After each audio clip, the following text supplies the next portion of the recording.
කොහොමද බය කිව්ම් බේ කෙල්ල වෙන්නේ? මචං ඒක අපු දෙන්නටම දැනලා තියෙනවා.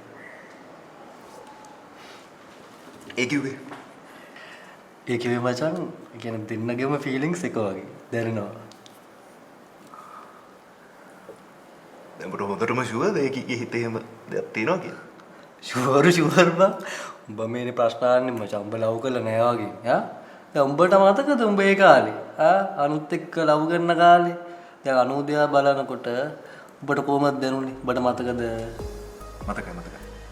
ඒක තමයි පුතා පොයින්ට් එක. ඒතර දැන් උඹට මතකද අනු උඹ දිහා බලපු විදිය? මම අර පැත්තේ ඉන්නකොට බලාගෙන හිටියේ. මතකයි. මතකයි.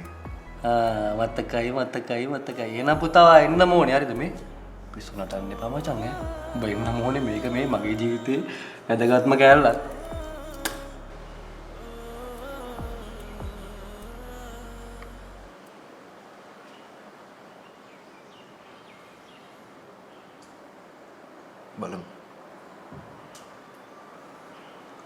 බලමු කියලා නම් බෑ පුතේ. උඹ ඉන්න ඕනේ මචං. උඹ අනිවාර්යයෙන්ම එනවනේ. එනවනේ.